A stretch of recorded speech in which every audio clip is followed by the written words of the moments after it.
So look, everybody is on board with some streaming service, one or the other, just about everybody. Like whether it's all you've got is Netflix, or maybe the only thing you've got is Disney Plus because you got kids.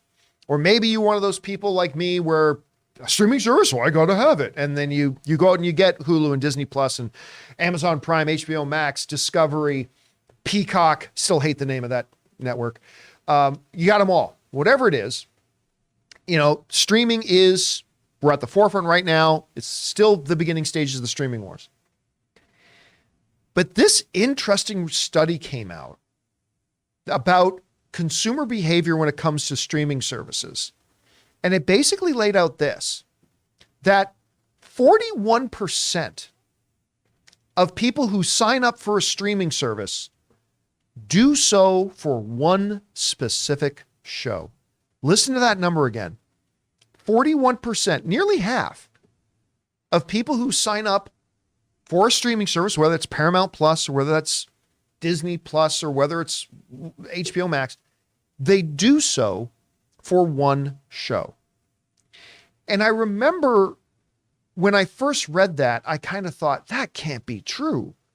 But then I remembered I signed up immediately for Disney Plus. Why?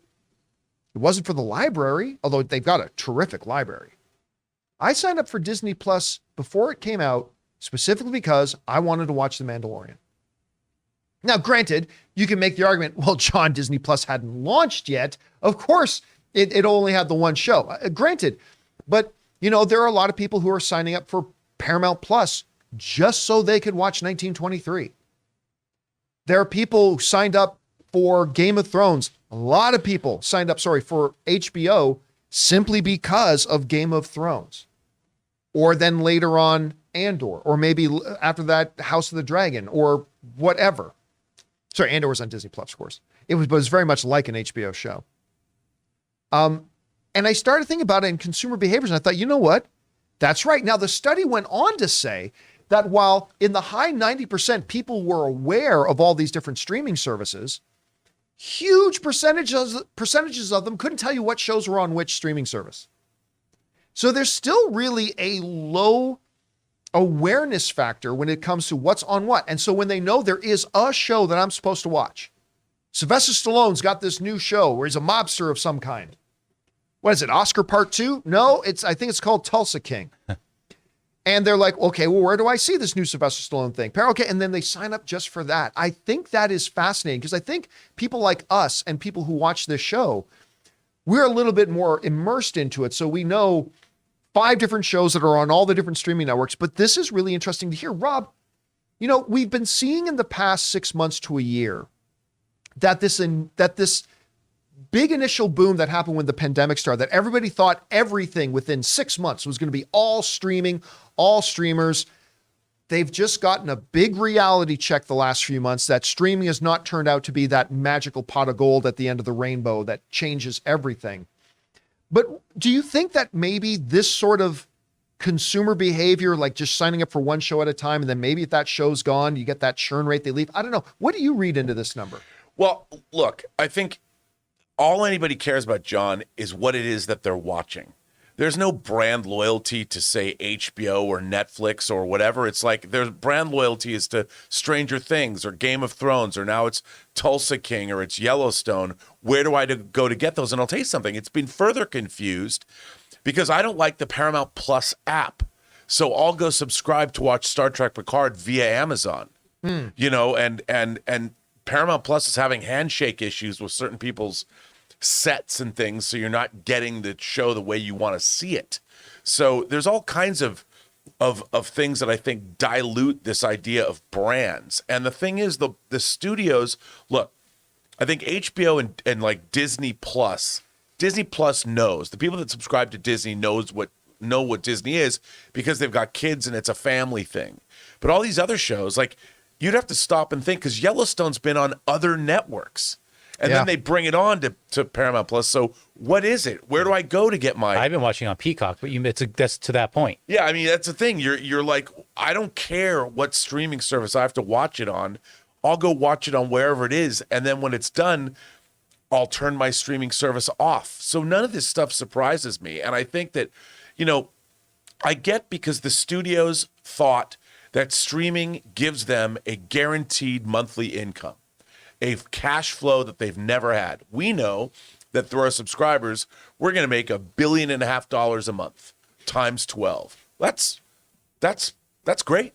You know, that's something that what Hollywood studio has ever had that before? And that's what they're expecting streaming to have brought them. What they didn't count on is how fickle consumers are. Or how expensive it would be to run that. Because it's one thing to say, we know we're going to get $1.5 billion a month.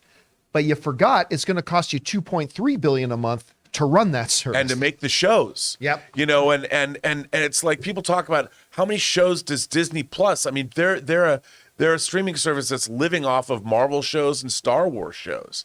You know, and maybe a few fun documentaries or then they bring in their animated features from theatrical.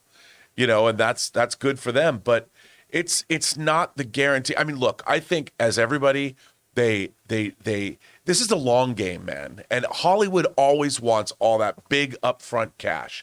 This is a marathon, not a sprint. And the studios and the streamers are finding that out. All right, guys. Question is for you. What do you think about this study that's come out that says 41% of people who sign up to a streaming service literally do it because of one show? Do you think that's indicative of how it's always going to be? Do you think that's still just a sign that we're in the early days of streaming? And what significance, if any, do you take away from that? Whatever you guys think, jump down to the comment section below and let us know your thoughts. We want to thank a sponsor of this video, MasterClass. MasterClass offers classes on a wide variety of topics, all taught by world-class instructors at the very top of their fields. Each class is broken out into individual video lessons, usually around 10 minutes long. And MasterClass is completely accessible on your phone, the web, smart TV, and available via audio mode to listen to classes on the go. They have over 2,500 video lessons from over 180 of today's most brilliant minds. They're all available anytime, anywhere on iOS, Android, desktop, Apple TV, Amazon Fire TV, and Roku. Now, obviously around here on the John Campea Show, we love our movies, so why not learn filmmaking from Jodie Foster, or maybe directing from Ron Howard himself, or the great Neil Gaiman doing his class on the art of storytelling. And you guys have heard me talk about my favorite class, Business Strategy and Leadership by Big Papa Iger himself, Bob Iger, the new and returning CEO of Disney. So guys, I highly recommend that you check it out.